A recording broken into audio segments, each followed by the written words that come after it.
Les conférenciers devant la presse, PH Kouassi. La situation qui prévaut en ce moment à la Fédération ivoirienne de taekwondo est délétère et risque de s'enliser si rien n'est fait. Cette situation décriée depuis plus d'une dizaine d'années semble s'être d'autant plus accentuée en 2017 et continue de l'être à ce jour. Le point d'achoppement reste la mandature de l'équipe sortante dirigée par Maître Daniel Bamba-Cheick qui, selon les textes est forclose depuis avril 2021 et le soupçon de ce dernier de préparer dans des conditions non conformes au texte, sa succession. Du moins, c'est ce qu'ont laissé entrevoir les membres du collectif des clubs et maîtres de salles de taekwondo de Côte d'Ivoire au cours d'une rencontre avec la presse tenue hier à Cocody. Le taekwondo ivoirien n'est pas au mieux de sa forme. Qu'il s'agisse des prestations sur tatami ou dans les locaux administratifs, la fédération aux triples médaillés olympiques bat de l'aile contrairement à ce qu'on aperçoit de l'extérieur. Les élections du renouvellement des instances qui interviendront dans quelques semaines risquent de mettre le feu aux poudres si on n'y prend garde.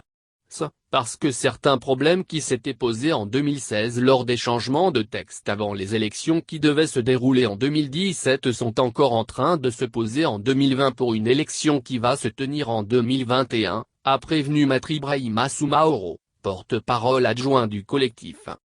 Et Maître Soumaoro de préciser: nous voulons éviter une autre crise. Depuis 7 ans, il n'y a pas de championnat, notre souhait, c'est de parvenir à une fédération forte et non une fédération avec des hommes forts. Soupçonnant le comité directeur de vouloir tripatouiller les textes et de tout mettre en œuvre pour imposer leurs candidats, les membres du collectif qui revendiquent, d'ailleurs, la quasi-majorité des clubs et maîtres de salles ont-ils choisi d'informer l'opinion nationale et internationale sur le sujet. Pour cette fois, les taekwondo n'entendent pas se laisser faire, au cas où la situation en venait à demeurer la même. S'il s'avère que Bamba-Cheick ruse avec les textes comme il l'a fait en 2017, on va aviser, met en garde Maître Thompson Matou, président du collectif. Pour les clubs, il est clair que comité directeur sortant envisage se maintenir à la tête de la fédération et serait en passe de se coudre un costume électoral à sa taille. Toute chose que Maître Thompson et ses camarades dénonçant ont fait des recommandations fermes au ministère des Sports.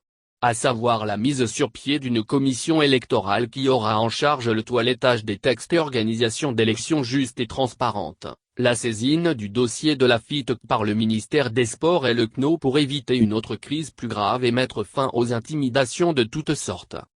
Nous recommandons la suspension et ou le report jusqu'à nouvel ordre de toutes les activités liées au taekwondo sur toute l'étendue du territoire jusqu'à nouvel ordre ainsi que l'annulation des modifications de l'AGO du 19 décembre 2020 tant au niveau des conditions de candidature et des nouveaux tarifs imposés, ont recommandé, dans la foulée, l'ensemble des clubs. Du reste, si on s'en tient aux récents propos du premier vice-président du comité directeur, Salif Mangala quant au choix du maire de Cocody comme leur candidat, à savoir nous battre comme un seul homme pour qu'il soit le président de la FITC, il est aisé de comprendre, qu'à moins que le ministère ne règle la situation, que c'est une autre crise qui risque de s'enflammer à la tête de la Fédération ivoirienne de taekwondo.